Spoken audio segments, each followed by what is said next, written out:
Dear students, welcome to Learner's World. In this video, I'm going to talk about previous year question paper analysis, October 2024, IFA UGP, AEC Humanities and other BA programs, first semester, Calicut University. ഇതാണ് നമ്മുടെ question paper. October 2024 നടന്നിട്ടുള്ള question പേപ്പറാണ്. Time 1.5 hours, maximum marks 50. ആദ്യത്തെ section എന്ന് പറയുന്നത് ഒരു passage തന്നിട്ടുണ്ട്. അതിനുശേഷം പാസേജ് വായിച്ചതിന് ശേഷം 10 ക്വസ്റ്റ്യൻസിന് ആൻസർ ചെയ്യാനാണ്. അതിൻ്റെ സീലിംഗ് 16 ആണ്. ഒരു ക്വസ്റ്റ്യന് കിട്ടുന്നത് 2 മാർക്കാണ്. ഒരു ക്വസ്റ്റ്യൻ ആൻസർ ചെയ്താൽ കിട്ടുന്നത്. സെക്ഷൻ ബി എന്ന് പറയുന്നത് ഒരു പാരഗ്രാഫ് ക്വസ്റ്റ്യൻ ആണ്. 100 വേർഡ്സിന് ആൻസർ ചെയ്യാനുള്ളതാണ്. എല്ലാ ക്വസ്റ്റ്യൻസും ആൻസർ ചെയ്യണം. ഒരു ക്വസ്റ്റ്യൻ ആൻസർ ചെയ്ത് കഴിഞ്ഞാൽ 6 മാർക്കാണ് കിട്ടുന്നത്. സീലിംഗ് 24 ആണ്. സെക്ഷൻ സി എന്ന് പറയുന്നത് ലോങ് എസ്സേ ആണ്.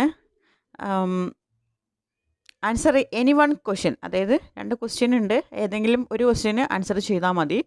10 മാർക്കാണ് കിട്ടുന്നത്. ഓക്കെ, ഇതാണ് ക്വസ്റ്റ്യൻ പേപ്പറിൻ്റെ ഒരു പാറ്റേൺ എന്ന് പറയുന്നത്. ഇനി നമുക്ക് ഓരോ സെക്ഷനും ഡീറ്റെയിൽ ആയിട്ട് നോക്കാം.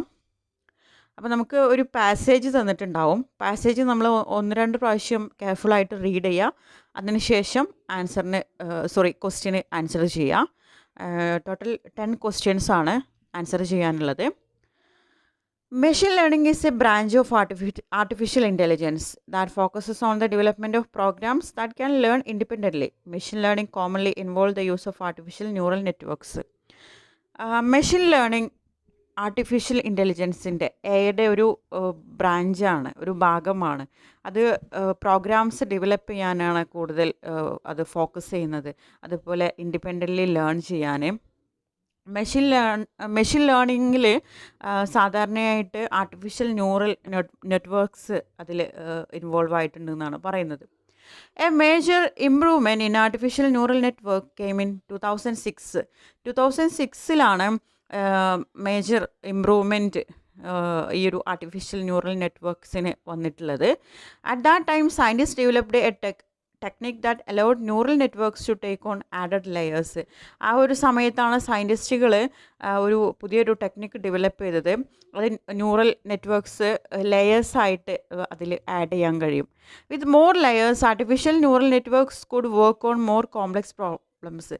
അതായത് കൂടുതൽ ലെയേഴ്സ് ഈ ഒരു ന്യൂറൽ നെറ്റ്വർക്ക്സിൽ ഉണ്ടാകുന്നതോടുകൂടി ഈ ഒരു ആർട്ടിഫിഷ്യൽ ന്യൂറൽ നെറ്റ്വർക്ക്സ് കുറച്ചുകൂടെ കോംപ്ലക്സ് ആയിട്ടുള്ള പ്രോബ്ലംസൊക്കെ വർക്ക് ചെയ്യാൻ തുടങ്ങും. This breakthrough helped create a type of machine learning called deep learning in which artificial neural networks have 4 or more layers. ഈ ഒരു ഇതിലൂടെ ഈ ഒരു ടൈപ്പ് ഓഫ് മെഷീൻ ലേണിംഗ് ഇതിലൂടെ ക്രിയേറ്റ് ചെയ്യാൻ കഴിയുന്നുണ്ട്. അതിനെ വിളിക്കുന്ന പേരാണ് ഡീപ്പ് ലേണിംഗ് എന്ന് പറയുന്നത്. അതായത് ഈ സമയത്ത് ആർട്ടിഫിഷ്യൽ ന്യൂറൽ നെറ്റ്വർക്ക്സിന് 4 or more ലെയേഴ്സ് ഉണ്ടായിരിക്കും. A key feature of deep learning models is that these networks can learn without being given specific instructions. They can find patterns in data on their own. ഈ ഒരു പ്രധാന feature എന്ന് പറയുന്നത്, deep learning മോഡൽസിൻ്റെ ഒരു പ്രധാന feature എന്ന് പറയുന്നത്, ഈ തരത്തിലുള്ള നെറ്റ്വർക്കിന് ഒരു സ്പെസിഫിക് ആയിട്ടുള്ള ഇൻസ്ട്രക്ഷൻ, ഒരു നിർദ്ദേശം നൽകേണ്ടതില്ല. അതില്ലാതെ തന്നെ ലേൺ ചെയ്യാൻ കഴിയും. ഇൻസ്ട്രക്ഷൻ ഇല്ലാതെ തന്നെ ലേൺ ചെയ്യാൻ കഴിയും. അതായത് ഇതിൽ നമുക്കൊരു പ്രത്യേക പാറ്റേൺ കാണാൻ കഴിയും എന്നാണ് പറയുന്നത്. Among the achievements of deep learning have been advanced in image recognition. അതായത് ഈ ഡീപ്പ് ലേണിങ്ങിൻ്റെ ഒരു അച്ചീവ്മെൻ്റാണ് ഇമേജ് റിക്കഗ്നിഷൻ എന്ന് പറയുന്നത്. അതായത് പെട്ടെന്ന് ഇമേജസ് ഒക്കെ റിക്കഗ്നൈസ് ചെയ്യാൻ കഴിയുക, മനസ്സിലാക്കാനൊക്കെ കഴിയുക. For example, one type of artificial neural network is called a conventional neural network, CNN. അതിനൊരു ഉദാഹരണം പറയുന്നുണ്ട്. ഒരു തരത്തിലുള്ള ആർട്ടിഫിഷ്യൽ ന്യൂറൽ നെറ്റ്വർക്കാണ് കൺവെൻഷണൽ ന്യൂറൽ നെറ്റ്വർക്ക്, CNN എന്ന് പറയുന്നത്. CNN can learn to identify images after having first been trained on features found in different pictures. ഈ CNN images ഒക്കെ പെട്ടെന്ന് ഐഡൻറ്റിഫൈ ചെയ്യാൻ കഴിയും. അതായത് ഈ ഡിഫറെൻറ്റ് പിക്ചേഴ്സിലുള്ള ഫീച്ചേഴ്സ് ഒക്കെ വ്യത്യാസങ്ങളൊക്കെ മനസ്സിലാക്കാനൊക്കെ പെട്ടെന്ന് കഴിയും. A CNN can look at an image, compare it with features on other images, and then classify the new image as being of, for instance, a cat or an apple. ഈ CNN എന്ത് ചെയ്യുന്നു വെച്ചാൽ 2 picture കൊടുത്താൽ, ഒരു ക്യാറ്റിൻ്റെ ഒരു ആപ്പിളിൻ്റെ picture കാണിച്ചു കൊടുത്താൽ അതിൻ്റെ ഫീച്ചേഴ്സ് തമ്മിൽ പെട്ടെന്ന് കമ്പാരിസൺ നടത്തും. അതിനുശേഷം അതിനെ ക്ലാസിഫൈ ചെയ്യും, തരംതിരിക്കും. അതായത് ഇത് ക്യാറ്റാണ്, ഇത് ആപ്പിളാണെന്നുള്ള നിലയിലൊക്കെ തരംതിരിക്കും എന്നാണ് പറയുന്നത്. One CNN created by scientists at Microsoft has even outperformed humans in tests of image recognition. Among many other uses, CNN can help improve the accuracy and speed of analyzing medical images, which is essential to process of detecting and treating diseases.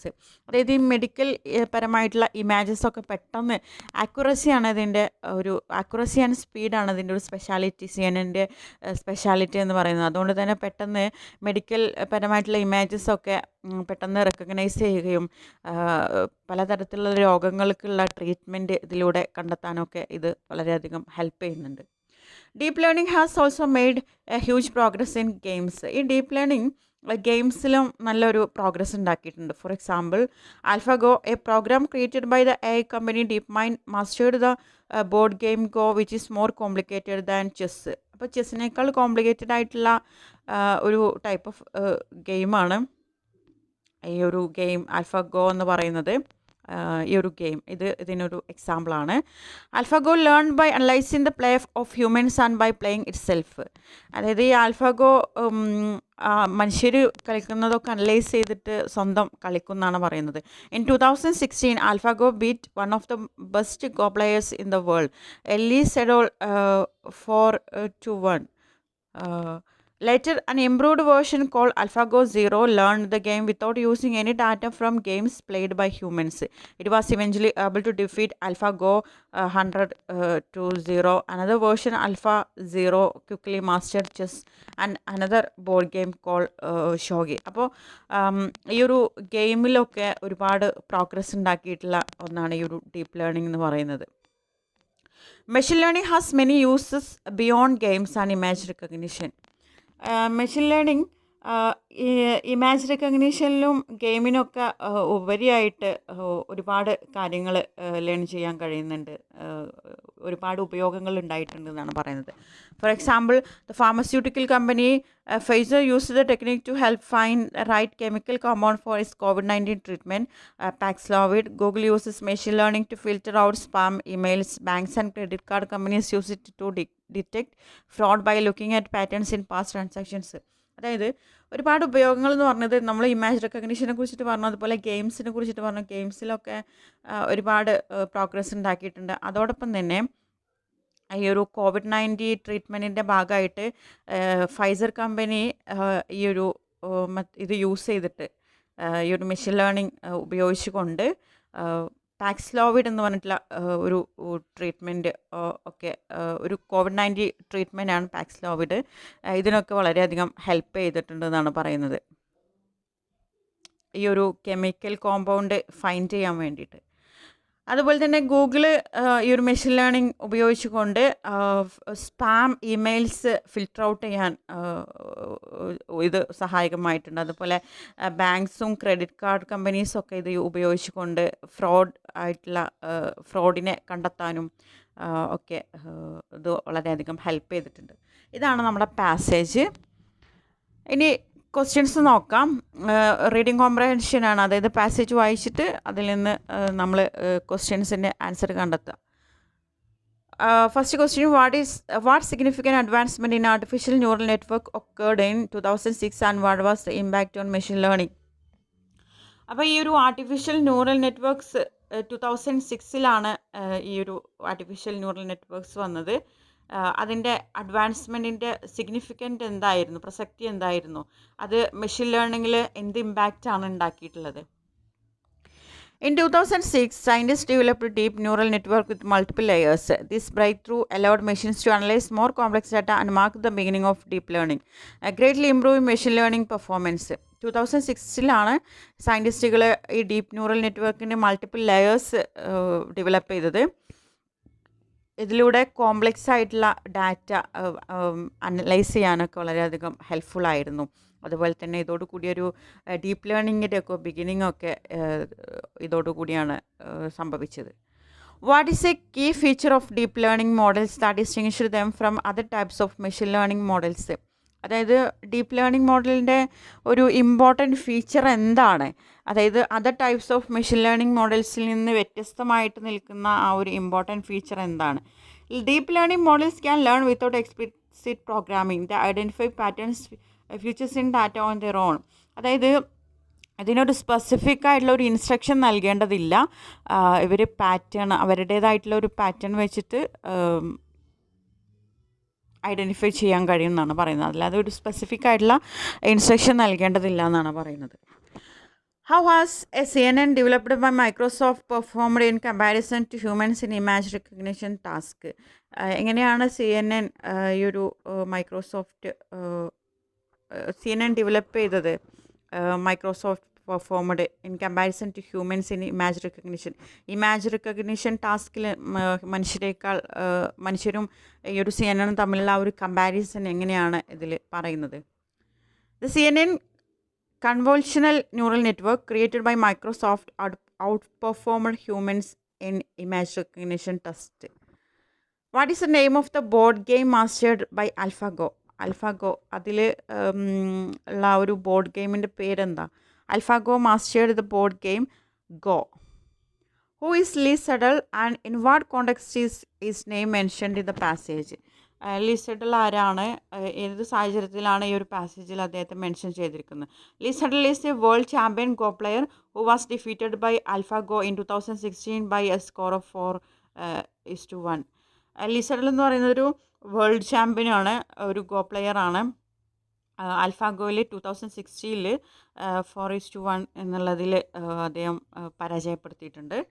Identify the word that means an important discovery or event that helps improve a situation. അതായത് ഒരു word identify ചെയ്യാനാണ് പറഞ്ഞിട്ടുള്ളത്. ഒരു important ആയിട്ടുള്ള discovery, ഒരു കണ്ടെത്തലുകൾ, അതുപോലെ ഒരു ഇവൻറ്റ്, ഒരു സിറ്റുവേഷൻ ഇമ്പ്രൂവ് ചെയ്യാനുള്ള ഒരു ഇവൻറ്റ് അല്ലെങ്കിൽ ഒരു ഇമ്പോർട്ടൻറ്റ് ഡിസ്കവറി എന്താണെന്നുള്ളതാണ്. ആ വേർഡാണ് ബ്രേക്ക് ത്രൂ എന്നുള്ളത്. Identify the subject and verb in the sentence. A major improvement in artificial neural networks came in 2006. 2006 വന്നിട്ടുള്ള ആർട്ടിഫിഷ്യൽ ന്യൂറൽ നെറ്റ്വർക്ക്സിൽ ഉള്ള ഒരു മേജർ ഇംപ്രൂവ്മെൻറ്റ്. ഇതിൽ ഈ ഒരു സെൻറ്റൻസിൽ സബ്ജക്റ്റ് എന്താണ്, വേർബ് എന്താണെന്ന് കണ്ടെത്താനാണ് പറഞ്ഞിട്ടുള്ളത്. Subject A major improvement in artificial neural networks, verb came. List 2 examples of how machine learning is applied outside of gaming and image recognition as mentioned in the passage. അതായത് 2 ഉദാഹരണങ്ങൾ പറയാനാണ് പറഞ്ഞിട്ടുള്ളത്. Machine learning outside ഗെയിമിങ്ങും image റെക്കഗ്നിഷനും പുറമെ എന്തിലൊക്കെയാണ് apply ചെയ്തിട്ടുള്ളത് ഈ ഒരു പാസേജിൽ mention ചെയ്തിരിക്കുന്നത്. Pfizer used to help find compounds for the COVID-19 drug Paxlovid. Banks and credit card companies use it to detect fraud. അതായത് ഇമാജ് റെക്കഗ്നിഷനും ഗെയിമും അല്ലാതെ ഇത് COVID-19 ഒരു ഡ്രഗ് പാക്സ്ലോവിഡ് അതിന് വേണ്ടിയിട്ട്, അത് കണ്ടെത്താൻ വേണ്ടിയിട്ട് ഫൈസർ കമ്പനി ഇത് യൂസ് ചെയ്തിട്ടുണ്ട്. അതുപോലെ ബാങ്ക്സും ക്രെഡിറ്റ് കാർഡും കമ്പനീസൊക്കെ ഇത് ഫ്രോഡിനെ ഡിറ്റക്റ്റ് ചെയ്യാനൊക്കെ ഉപയോഗിച്ചിട്ടുണ്ട്. How can CNN contribute to the field of medical image analysis? CNN ഈ ഒരു മെഡിക്കൽ ഇമേജ് അനാലിസിസിൽ എന്ത് കോൺട്രിബ്യൂഷനാണ് നടത്തിയിട്ടുള്ളത്? അതിൻ്റെ കോൺട്രിബ്യൂഷൻ എങ്ങനെയായിരുന്നു? CNN can improve the accuracy and speed of diagnosis disease by detecting patterns in medical images. അതായത് ഈ CNN ഉപയോഗിച്ചുകൊണ്ട് medical images പെട്ടെന്ന് റെക്കഗ്നൈസ് ചെയ്യാനും അതുമൂലമുള്ള ഡിസീസ് കണ്ടെത്താനും അതിൻ്റെ ട്രീറ്റ്മെൻറ്റ് ഒക്കെ കണ്ടെത്താനൊക്കെ വളരെയധികം ഹെൽപ്പ് ചെയ്തിട്ടുള്ള ഒന്നാണ് ഈ ഒരു CNN എന്ന് പറയുന്നത്. Based on the advancement discussed in the passage, predict future areas where deep learning might significantly impact society. അതായത് ഈ ഒരു ഡീപ്പ് ലേണിങ്ങിൻ്റെ ഒരുപാട് അഡ്വാൻസ്മെൻറ്റ് നമ്മൾ ഈ പാസേജിൽ ഡിസ്കസ് ചെയ്തു. ഇനി നമ്മളോട് പ്രെഡിക്റ്റ് ചെയ്യാനാണ് പറഞ്ഞിട്ടുള്ളത്. അതായത് ഫ്യൂച്ചറിൽ ഈ ഒരു ഏതൊക്കെ ഏരിയയിൽ ഈ ഒരു ഡീപ്പ് ലേണിംഗ് ഇമ്പാക്റ്റ് ഉണ്ടാക്കും, സമൂഹത്തിൽ മാറ്റങ്ങൾ വരുത്തും എന്നാണ് ചോദിച്ചിട്ടുള്ളത്. Deep learning could transform healthcare, transportation, education, finance, and environmental monitoring through smart automation and analysis. അതായത് ഹെൽത്ത് കെയറിൽ transportation, education, finance, environmental monitoring, ഇതിലൊക്കെ ഒരുപാട് പുരോഗതി കൊണ്ടുവരാൻ ഈ ഒരു ഡീപ്പ് ലേണിങ്ങിന് കഴിയും ഭാവിയിൽ. അടുത്ത സെക്ഷൻ ബി ആണ്. ഷോർട്ട് എസ്സേസ് എഴുതാനാണ്. ഒരു ക്വസ്റ്റ്യന് ആൻസർ ചെയ്താലും 6 മാർക്കാണ്. അങ്ങനെ 24 ആണ് സീലിംഗ് വരുന്നത്. Summarize George Carlin's arguments against soft language by using 3 examples used by Carlin. അതായത് ജോർജ് കാർലിൻ്റെ സോഫ്റ്റ് ലാംഗ്വേജ് എന്ന് പറഞ്ഞിട്ടുള്ള വർക്കിൽ നിന്നുള്ള ഒരു ക്വസ്റ്റ്യൻ ആണ്. സമ്മറൈസ് ചെയ്യാനാണ് പറഞ്ഞിട്ടുള്ളത്. അതായത് ജോർജ് കാർലിൻ നടത്തിയിട്ടുള്ള ഒരുപാട് ആർഗ്യുമെൻറ്റ്സ് ഉണ്ട് സോഫ്റ്റ് ലാംഗ്വേജിന് എതിരായിട്ട്. അതുപോലെ അദ്ദേഹം ഉപയോഗിച്ചിട്ടുള്ള 3 എക്സാമ്പിൾസും കൂടെ ഇതിൽ പറയാനാണ് പറഞ്ഞിട്ടുള്ളത്. George Carlin argues that soft language weakens truth by replacing harsh words with mild ones. അപ്പോൾ അദ്ദേഹം ആർഗ്യൂ ചെയ്യുന്നുണ്ട് സോഫ്റ്റ് ലാംഗ്വേജ് എന്ന് പറയുന്നത് സത്യത്തെ വീക്കൻ ചെയ്യും, അതുപോലെ ഹാർഷ് വേർഡ്സിനെ മൈൽഡ് വണ്ണായിട്ട് റീപ്ലേസ് ചെയ്യും എന്ന് പറയുന്നുണ്ട്.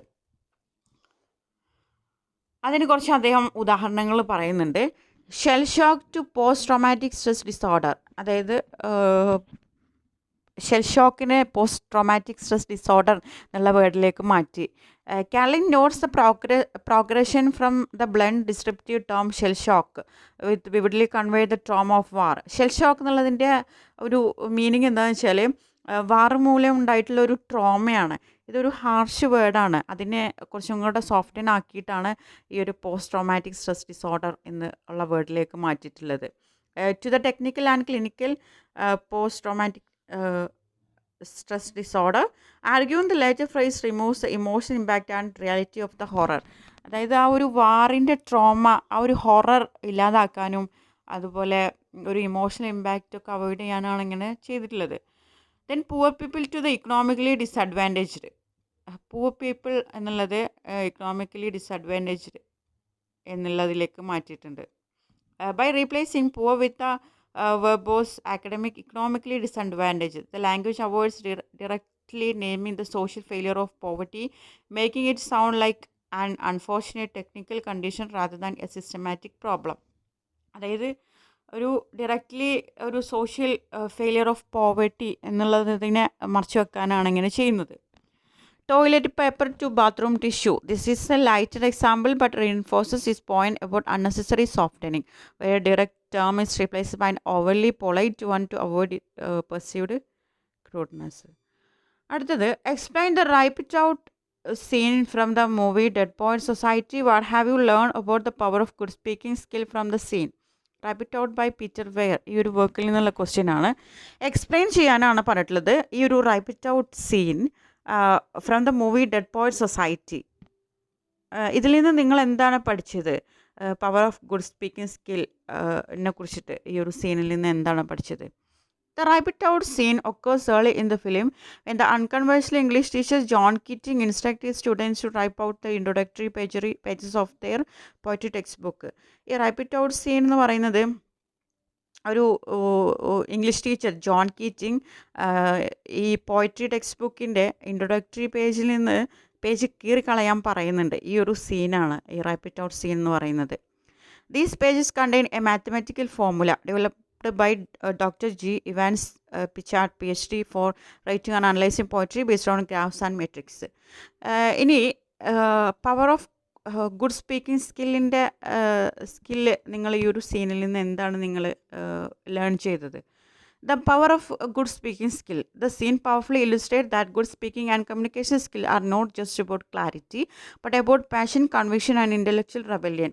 അപ്പോൾ ഈ ഒരു സീനിൽ നിന്ന് നമുക്ക് പഠിക്കാനുള്ളത് പവർ ഓഫ് ഗുഡ് സ്പീക്കിംഗ് സ്കില്ലിനെ കുറിച്ചിട്ട് പഠിക്കാനുള്ളത്, അതായത് ഗുഡ് സ്പീക്കിംഗ് സ്കിൽ എന്ന് പറയുന്നത് ക്ലാരിറ്റി അല്ല, വ്യക്തത എന്നല്ല അതിൽ പറയുന്നത്, but about passion, conviction and intellectual rebellion.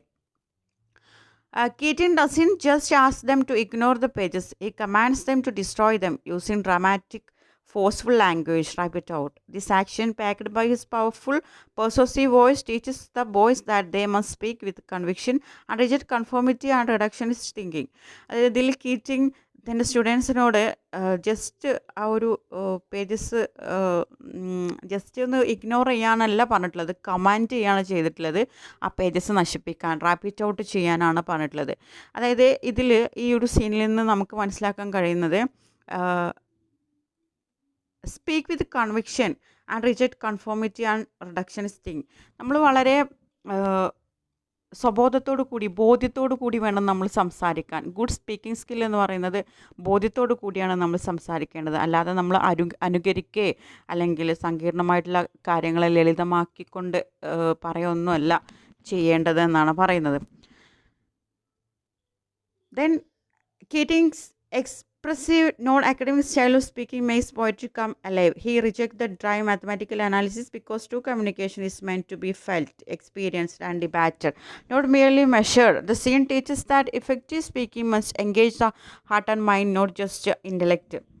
അതായത് കീച്ചിങ് റാപ്പിറ്റ് ഔട്ട് എന്ന് പറയുന്ന ആ ഒരു കമാൻഡ്, ആ ഒരു വേർഡ് വളരെ എക്സ്പ്രസീവാണ്, ഒരു എക്സ്പീരിയൻസ്ഡ് ആണ്. അപ്പോൾ ഇതിൽ നിന്ന് നമുക്ക് മനസ്സിലാക്കാൻ കഴിയുന്നത് ഈ ഒരു എക്സ്പ്രസീവ് ആയിട്ടുള്ള ഈ ഒരു സ്റ്റൈൽ ഓഫ് സ്പീക്കിംഗ് എന്ന് പറയുന്നത് പോയട്രി കം അലൈവ്, പോയട്രി കവിത എന്ന് പറയുന്നത് ജീവനുള്ളതാണെന്ന് കാണിക്കാനാണ്. അതുപോലെ അദ്ദേഹം ഡ്രൈ മാത്തമാറ്റിക്കൽ അനാലിസിസ് അദ്ദേഹം എന്ത് ചെയ്യുന്നുണ്ട്, ഈ കമ്മ്യൂണിക്കേഷനിൽ വരുന്ന ഡ്രൈ മാത്തമാറ്റിക്കൽ അനാലിസിസ് അദ്ദേഹം റിജക്റ്റ് ചെയ്യുന്നുണ്ട്. അതായത് പോയട്രി എന്ന് പറയുന്നത് അല്ലെങ്കിൽ കമ്മ്യൂണിക്കേഷൻ എന്ന് പറയുന്നത് നമുക്ക് അനുഭവിക്കാനുള്ളതാണ്, എക്സ്പീരിയൻസ് ചെയ്യാനുള്ളതാണ്, അല്ലാതെ അത് അളക്കാനുള്ളതല്ല. The seen teachers that effective speaking must engage the heart and mind, not just intellect. അതായത് ഈ ഒരു സീനിൽ നിന്ന് നമുക്ക് പഠിക്കാനുള്ളത് ഇഫക്റ്റീവ് സ്പീക്കിംഗ് എന്ന് പറയുന്നത് നമ്മുടെ മനസ്സിനെയും ഹൃദയത്തിനെയും ഒക്കെ എൻഗേജ് ചെയ്യുന്ന തരത്തിലായിരിക്കണം, അല്ലാതെ നമ്മുടെ ബുദ്ധിയെ മാത്രം എൻഗേജ് ചെയ്യുന്ന തരത്തിലാവരുതെന്ന് പറയുന്നുണ്ട്. Okay. How does the poet envision the Second Coming? The Second Coming by W.B. Yeats. ഈ ഒരു പോയത്തിൽ നിന്നുള്ള ഒരു ചോദ്യമാണ്. ഈ എങ്ങനെയാണ് പോയറ്റ് W.B. Yeats തൻ്റെ മനസ്സിൽ സെക്കൻഡ് കമ്മിങ്ങിനെ കുറിച്ചിട്ട് എങ്ങനെയാണ് അദ്ദേഹം ചിത്രീകരിച്ചിരിക്കുന്നത്? In W.B. Yeats' The Second Coming, the poet envisions a world descending into chaos and moral decay. The rough bus symbolizes destruction and loss of spiritual order. Yeats foresees a violent rebirth, a new era emerging out of the collapse of the old. അതായത് അദ്ദേഹം പറയുന്നുണ്ട് rough bus എന്ന് symbolise ചെയ്യുന്ന ഡിസ്ട്രക്ഷനാണ്, അതുപോലെ loss of spiritual ഓർഡറാണ്, ഒരു violent rebirth അദ്ദേഹം കാണുന്നുണ്ട്, അതുപോലെ ഒരു ന്യൂ എറ എമേർജ് ചെയ്യുന്നുണ്ട്, ഒരു പഴയ ഒരു എറ കൊളാപ്സ് ചെയ്തുകൊണ്ട്. Next, compare and contrast the princess in the classical fairy tale with the princess in Garner's retelling. The frog prince by James Finn Garner. ഈ ഒരു വർക്കിൽ നിന്നുള്ള ഒരു ക്വസ്റ്റ്യനാണ്. ഗാർണറുടെ പ്രിൻസസും അതുപോലെ ക്ലാസിക്കൽ ഫെയറി ടെയിലിലെ പ്രിൻസസും തമ്മിലുള്ള ഒരു ഡിഫറൻഷിയേഷൻ, ഒരു കമ്പാരിസൺ ഇതിൽ ചോദിക്കുന്നുണ്ട്. In the classical fairy tale, The Frog Prince, the princess is portrayed as passive, delicate, and dependent on the prince of her happiness. Her role reflects traditional expectations of women valued mainly for beauty and obedience. Classical fairy ടെയിലിൽ princess ഒരു പാസീവാണ്, delicate ആണ്, dependent on the prince for her happiness. ഒരു traditional expectation of women ആണ് ഇതിൽ നമുക്ക് കാണാൻ കഴിയുന്നത്. അതായത് എപ്പോഴും ബ്യൂട്ടി, ഒബീഡിയൻസ്, ഇതിനൊക്കെ വാല്യൂ കൊടുത്തുകൊണ്ടുള്ള. In James Finn Garner's retelling from politically correct bedtime stories, the princess becomes independent, assertive, and aware of her self-worth. She refuses to conform to gender stereotypes and rejects the idea of being saved by man. Garner's version turns the princess into a symbol of women's empowerment, using humor and satire to challenge outdated fairy tale ideals. James Finn ഗാർണറുടെ princess എന്ന് പറയുന്നത് ഒരു simple of women's empowerment, സ്ത്രീ ശാക്തീകരണത്തിൻ്റെ ഒരു സിമ്പിളാണെന്നാണ് പറയുന്നത്. Elucidate Basheer's use of humour in the story the world renowned nose. ബഷീറിൻ്റെ the world renowned nose, വിശ്വവിഖ്യാതമായിട്ടുള്ള മൂക്ക്, ആ ഒരു സ്റ്റോറിയിൽ നിന്നുള്ള ക്വസ്റ്റ്യനാണ്. അതിനെക്കുറിച്ചിട്ട് അതിലെ ഹ്യൂമർ എലുസിഡേറ്റ് ചെയ്യാനാണ് പറഞ്ഞിട്ടുള്ളത്. The world-renowned nose, Waikum Muhammad Bashir uses humor to expose human foolishness, vanity and political hypocrisy. അപ്പോൾ ഈ ഒരു വേൾഡ് റിനോൺ നോസിൽ വിശ്വവിഖ്യാതമായിട്ടുള്ള ഒരു മൂക്ക്, ഈ ഒരു ഷോർട്ട് സ്റ്റോറിയിൽ വൈക്കം മുഹമ്മദ് ബഷീർ ഹ്യൂമർ ഉപയോഗിച്ചിട്ടുണ്ട്. ഹ്യൂമൻ ഫുളിഷ്നെസ്, മനുഷ്യൻ്റെ മണ്ടത്തരങ്ങളും വാനിറ്റി, പൊളിറ്റിക്കൽ ഹിപ്പോക്രസി ഇതിനൊക്കെ തുറന്നു കാണിക്കാനാണ് ഹ്യൂമർ യൂസ് ചെയ്തിട്ടുള്ളത്. The story's absurd situation, a man's nose growing abnormally large, creates comic exaggeration and highlights mass hysteria. അതായത് ഒരു മനുഷ്യൻ്റെ മൂക്ക് അബ്നോർമലായിട്ട് ഇങ്ങനെ വലുതായിക്കൊണ്ടിരിക്കുക, ഇതാണ് ഇതിൽ കോമിക്കായിട്ട് ഉള്ളൊരു സിറ്റുവേഷൻ വന്നിട്ടുള്ളത്. Bashir satirizes how society worships fame without reason and mocks politicians who form the Big Nose Party and the Anti-Nose Party to exploit a trivial event. അതുപോലെ ബഷീർ ഇതിനെ സാറ്ററൈസ് ചെയ്യുന്നുണ്ട്. ഒരു ഹാസ്യരൂപത്തിൽ അദ്ദേഹം പറയുന്നുണ്ട്, ഒരു കാരണവുമില്ലാതെ ആളുകൾ ഫെയിം ഈ ഒരു ഫെയിം വർഷിപ്പ് ചെയ്യുന്ന ഒരു സമൂഹത്തെ അദ്ദേഹം വളരെ ഹാസ്യത്തോടു കൂടെ പറയുന്നുണ്ട്. അതായത് പൊളിറ്റീഷ്യൻസൊക്കെ എന്തെങ്കിലും പാർട്ടി കിട്ടാൻ നിൽക്കുക, അതായത് big nose party, anti nose party, ഇതൊക്കെ അവർ ഒരു ഫെയിമിന് വേണ്ടിയിട്ടാണ് ഇതൊക്കെ അവർ സെലിബ്രേറ്റ് ചെയ്യുന്നത്. ഇതൊക്കെ ഒരു പൊളിറ്റീഷ്യൻസിനെയൊക്കെ കളിയാക്കിക്കൊണ്ടുള്ള ഒരു സിറ്റുവേഷനാണ്. Through wit and irony, Basheer turns humour into a sharp social critique, showing how people lose sense and values in the pursuit of attention and power. Section C ആണ്. Answer any one question each carries 10 marks, ceiling 16. 2 question ആണ്, ഒരു question answer ചെയ്യുക, 10 മാർക്കാണ് കിട്ടുന്നത്. How is the caste system a harmful institution? Explain this in the light of your reading of Ambedkar speech. അംബേദ്കറുടെ സ്പീച്ചിൻ്റെ വെളിച്ചത്തിൽ അദ്ദേഹം നടത്തിയിട്ടുള്ള സ്പീച്ചിൻ്റെ വെളിച്ചത്തിൽ കാസ്റ്റ് സിസ്റ്റം എന്ന് പറയുന്ന ഒരു ഹാർംഫുൾ ഇൻസ്റ്റിറ്റ്യൂഷനാണ് എങ്ങനെ, അതായത് ജാതി സമ്പ്രദായം ഒരു ഹാംഫുള്ളാണ്, ഒരു അപകടകാരിയാണ്, അതെങ്ങനെയാണെന്നാണ് ചോദിച്ചിട്ടുള്ളത്. This essay should be anchored in Dr. B.R. Ambedkar's fundamental critiques, such as those found in Annihilation of Caste.